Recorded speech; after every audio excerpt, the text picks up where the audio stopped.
নমস্কার, আমি কাঞ্জি আজকে শিববাড়ি থেকে এই ভিডিওটা করছি।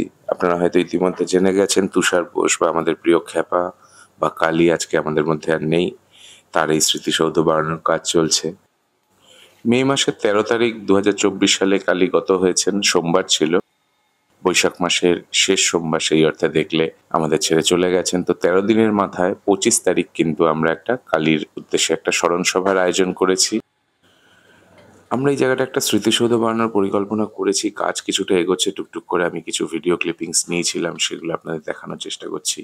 প্রথমে মাটি থেকে 3টে লাইন মোটামুটি 10 ইঞ্চির গেঁথে তুলে তাকে ভালো করে একটা জায়গা দিয়ে পুরো ঘিরে কিন্তু এই জায়গাটা বানানো হচ্ছে। কালিয়ার আজ নেই আমাদের মধ্যে, কিন্তু কালীর যে অসমাপ্ত কাজগুলো ছিল সেই কাজগুলো করতে কিন্তু ভক্তরা অনেকেই এগিয়ে এসছে। বিভিন্ন সাধুসঙ্গের সাথে বিভিন্ন জায়গায় কিন্তু উনি কিন্তু ভ্রমণ করেছেন, সে গঙ্গাসাগর থেকে শুরু করে সুদূর উত্তরে অমরনাথ। 11টা জ্যোতির্লিঙ্গ দর্শন করা হয়ে গেছিল, একটাই বাকি ছিল কেদারনাথ। সেটা কিন্তু ইচ্ছে ছিল কালীর এই শেষ বয়সে, কিন্তু অনেক চেষ্টাও করেছিল, কিন্তু সেটা সময়ের ইসেতে হয়ে ওঠেনি। তো আমরা কিন্তু 25 তারিখেই কালীর এই স্মরণ সভার আয়োজন করছি। দুপুরবেলা 1টা থেকে কিন্তু আমরা অনুষ্ঠান শুরু করছি। দুপুরে খাবার দাবারও একটা নিরামিষ ভোজনের আয়োজন করা হয়েছে। আপনাদের উপস্থিতি কিন্তু একান্তভাবে কাম্য। যারা শিববাড়ির ভক্তরা আছেন তারা সপরিবারে অবশ্যই আসবেন। এই অনুষ্ঠানটা একটু আপনাদের সহযোগিতা ছাড়া কিন্তু সফল করে তোলা সম্ভব হবে না। এই জায়গাটা দেখছেন আপনারা, রুদ্রাক্ষ গাছটা যেটা ওম লেখা আছে, ওদিকটা রুদ্রাক্ষ গাছ আর এদিকে বাদিকে কলকে ফুল গাছ। এই দুটো গাছের ছায়ায় ওই সমাধিটা কিন্তু পরিকল্পনা করা হয়েছে। টুকটুক করে কাজ এগোচ্ছে। প্রথমে বেসের কাজ হলো, তারপরে কিন্তু ইট দিয়ে ফাউন্ডেশন হয়েছে, তারপরে একটু রাফ ঢালাই হয়েছে, তারপরে এই জায়গাটা আস্তে আস্তে তৈরি হচ্ছে। উপরে মার্বেল বসবে। আপনারা যখন ভিডিওটা দেখছেন তখনও মার্বেল বসেনি, কিন্তু যখন আপনারা প্রাঙ্গণে আসবেন আশা করি ততদিনে কিন্তু মার্বেল বসে জায়গাটা তৈরি হয়ে যাবে। মন্দিরটা সুন্দর ছিল, কালীর একটা ছবিও রাখা হয়েছে আপাতত। আরও বড় করে সুন্দর করে একটা ডেকোরেশন করবারও পরিকল্পনা রয়েছে। আপনারা ভিডিওটা শেষ পর্যন্ত দেখুন এবং সবার শেষে কালী চলে যাওয়ার পরে 13 তারিখের পরে 14 তারিখ একটা ছোট করে সন্ধ্যাবেলা আমরা কালীর স্মৃতিতে একটু কীর্তনের আয়োজন করেছিলাম। তারও একটি ছোট অংশ ভিডিওর একদম শেষ প্রান্তে রয়েছে। আপনারা সেটাও দেখুন, বুঝতে পারবেন। দেখুন, অলরেডি প্লাস্টারটা হয়ে গেছিল। এটা 2 দিন আগের ভিডিও। প্লাস্টার করে তারপরে সমাধির ভিতরে জায়গাটা মাটি ফেলা হচ্ছিল, সেই জায়গাটা আমি ভিডিও করেছি। সাইড দিয়ে দেখলে এরকম লাগছে। এই জায়গাটা মোটামুটি 12 ফুট বাই 4 ফুট সাইজের হয়েছে টোটাল বেদিটা সহ যদি ধরি। আর স্মৃতিসৌধ যে জায়গাটা সেটা ধরুন 6 ফুট বাই 4 ফুট অ্যাপ্রক্স এরকম সাইজের আছে। ওভারঅল তৈরি হয়ে গেলে জিনিসটা হয়তো সুন্দর লাগবে। এই জায়গাটা ফুল বেলপাতা এছাড়া একটা শিবলিঙ্গ প্রতিস্থাপনেরও আশেপাশে পরিকল্পনা করা হচ্ছে। ভক্তবৃন্দরা সবাই যখন এগিয়ে আসবে আশা করি কাজগুলো সব কমপ্লিট হয়ে যাবে। এই ছিল আজকের ভিডিওতে। আপনারা শেষ পর্যন্ত দেখুন আর অবশ্যই ডেটটা খেয়াল রাখবেন, 25শে মে 2024 দুপুর 1টায় শিববাড়িতে। সপরিবারে আপনারা আসুন, কালীর স্মৃতিতে আমরা কিছুটা সময় কাটাই। আশা করি আপনাদের ভালোই লাগবে।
হ্যাঁ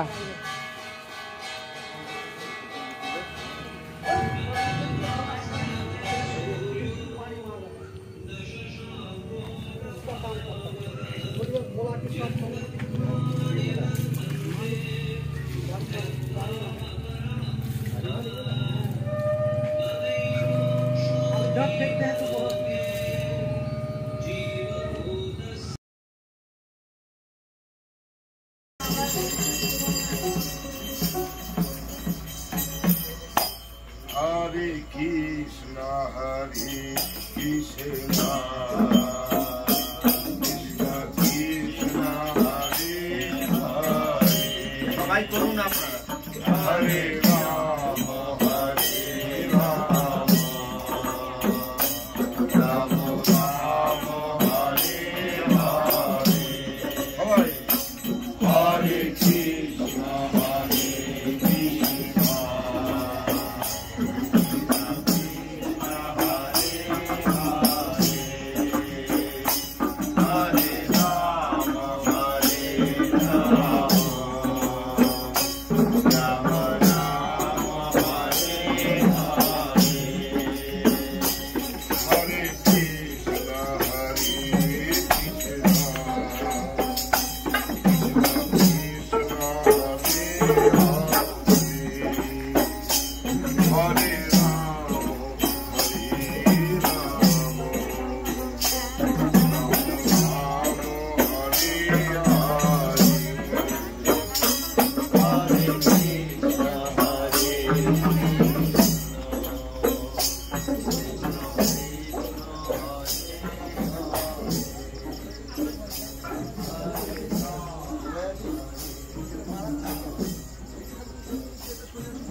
Hare Rama,